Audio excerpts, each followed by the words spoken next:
Welcome back to another volume of truly disturbing tales from Reddit. Today we're going to be narrating 3 new unsettling stories, taken directly from the platform. I encourage you all to sit back, grab a snack, and enjoy these terrifying personal accounts. Now, without any further delay, let's jump right in.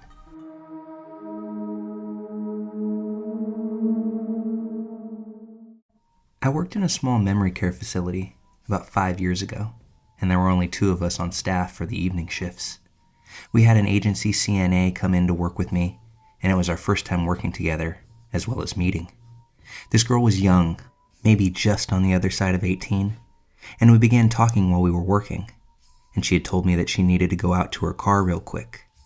She goes and comes back. Then she begins telling me about her boyfriend, how they were arguing over text that day. She told me he was waiting in the car until she got out of work, which was an 8-hour shift. Alarms were going off, and I was thinking to myself how weird it was, and I was going to go outside and tell him to leave.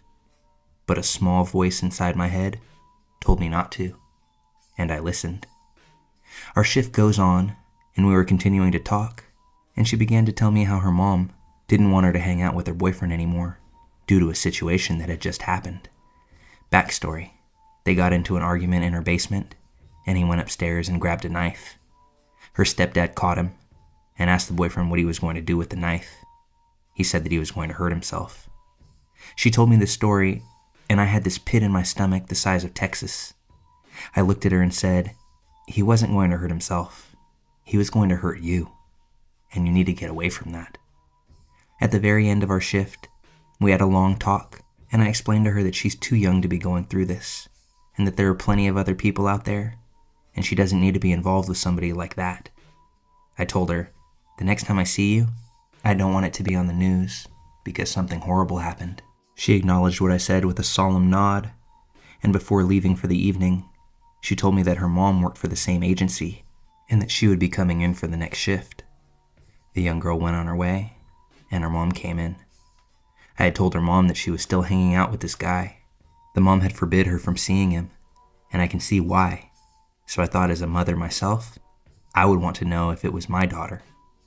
The mom was really thankful, gave me a big hug, and I went on my way. I started working at this agency myself, and I had seen the young girl's stepsister who also worked at the agency at the facility that I went to. I got really excited to see her stepsister and asked how the young girl was doing since she referred me to the job.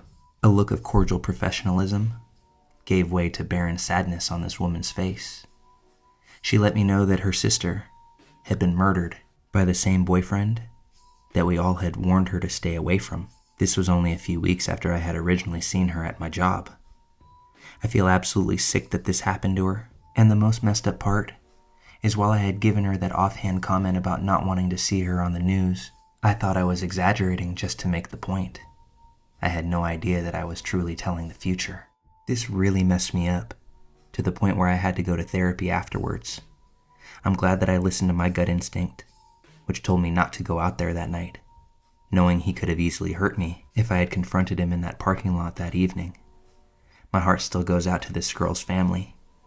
She didn't deserve what happened.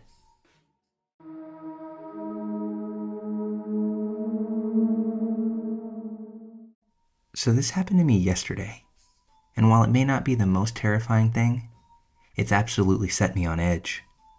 So it was pretty early in the morning, like around 7:30 a.m. Streets were pretty empty. Not really any pedestrians in sight, despite it being a metropolitan city. I had to go into work that morning, and I got up earlier than usual. So I decided to go to this cafe to get my disgusting, heavily modded health drink. The cafe is completely empty, save for me and the lone barista. Well, suddenly, while I'm waiting for my drink at the handoff area, this guy in his 50s walks into the cafe. He doesn't even go up to the register. He just stands 2 feet away from me, staring.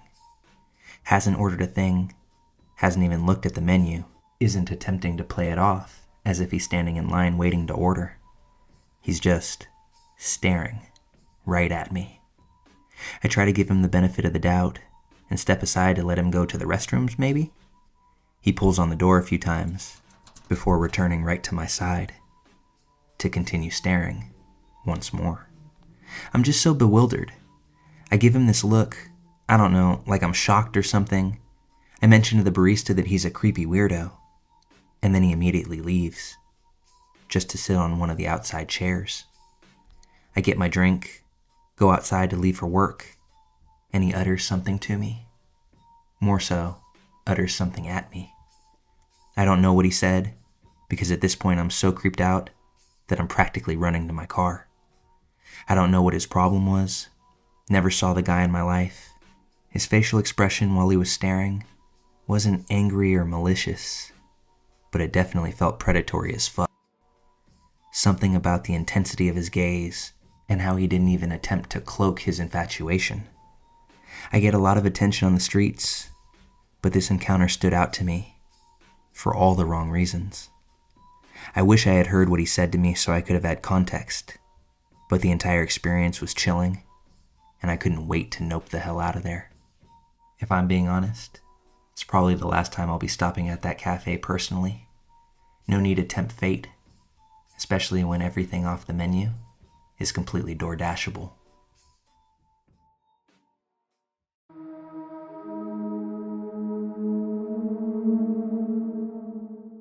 I remember this taking place ages ago, so pardon me as I unpack the memories with you.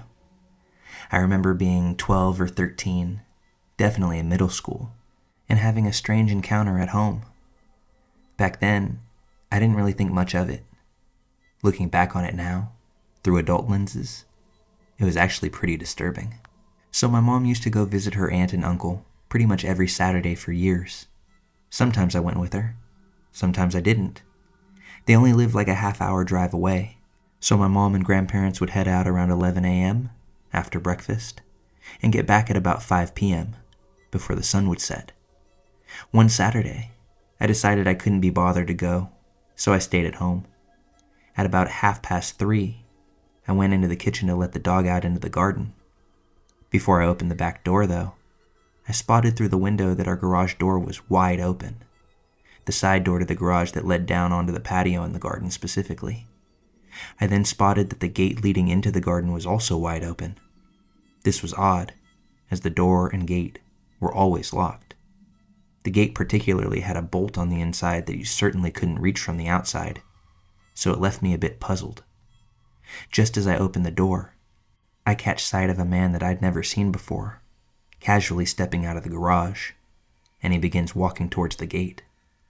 Still standing at the back door, I shouted over, "Can I help you with something?" The guy looked at me, not particularly surprised or anything, and began to saunter over. He said he was a friend of my parents, and they'd arranged for him to come over and mow the lawn while they were out. I knew that this was a complete lie, for a multitude of reasons. 1, my dad was at work, and my mom away for a few hours.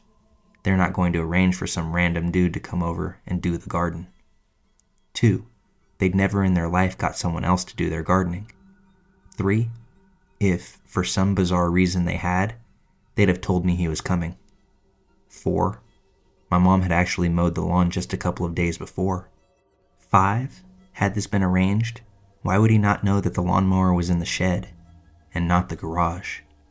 And finally 6, it was late November, early December, so with the sun beginning to set in just about 90 minutes, he didn't give himself a whole lot of time before it got dark. Not wanting to mess around with the guy, who had just clearly stated that he knew my parents weren't there, I told him not to worry about the garden, that I'd do it, but he was insistent, saying that it had already been arranged. I told him that he'd still get paid, but again not to worry about the garden. He said he wasn't getting paid. That freaked me out a bit, because by this point, I had assumed he was just some chancer trying to con a bit of money out of me. Yeah, your parents want me to mow the lawn, but they haven't paid me yet, sort of thing. I told him there was no good reason for him to do it, then said goodbye, shut, and locked the back door. I watched him through the kitchen window as he headed back into the garage, back out, wandering slowly up to the top of the garden, then back down, just to stand motionless on the patio, staring at the upstairs windows of the house, before finally making his way out the gate. I quickly hurried out and locked the gate. Then I had a nose around in the garage, thinking that he had stored something in there maybe. He hadn't taken anything, and it didn't look like he'd left anything either. So I locked the door and went back into the house. I then noticed through the dining room window that he was now stood in front of the garden again, staring at the upstairs windows once more. I sat on the stairs, which are right in the middle of the house, and watched the silhouette of his head pass various windows, stop and stand for a while, and then move on to the next window. Eventually, he rang the front doorbell, which, at this point, I ignored. I went upstairs in the hope of getting a better vantage point, and watched him through various windows as he headed to the back gate, back to the front garden, and back to ringing the doorbell. Back around the front, back around the back, etc., etc. After about 10 minutes of him not leaving, I went to call my mom because I was suitably freaked out by this point. But just as I went to get the phone, the guy climbed into a car that I hadn't seen properly, that was parked right to the side of my house. He drove off super slowly. I couldn't see him in the car, but I got that sneaking feeling that he was still watching the house as he drove off. Don't ask me why, but I didn't tell either of my parents about this when they got in. When you're 12, you may not make the best decisions. Looking back now, it's so creepy. I first thought that maybe he had been going to break in, but didn't because I was there. Then he was checking the house out so he could break in later. But why do that when he knew someone was inside? Besides, he didn't look like he had the strength to break into a paper bag, never mind a house. He was a scrawny, lanky dude, maybe 60, 65 years old, and seemed pretty slow and just as weak. Plus there were things in the garage he could have easily stolen, but didn't. How did he know my parents weren't in? Because he obviously knew that they weren't there. He didn't look the slightest bit shocked or concerned when he saw me. Certainly not like how you'd expect someone to look if they'd been caught in the act. How did he get the gate unlocked? Why was he ringing the doorbell? Why was he actively trying to get into the house knowing I was in there? All of these questions I'm left wondering about pretty much all to my lonesome. All because I didn't share that this happened when it did.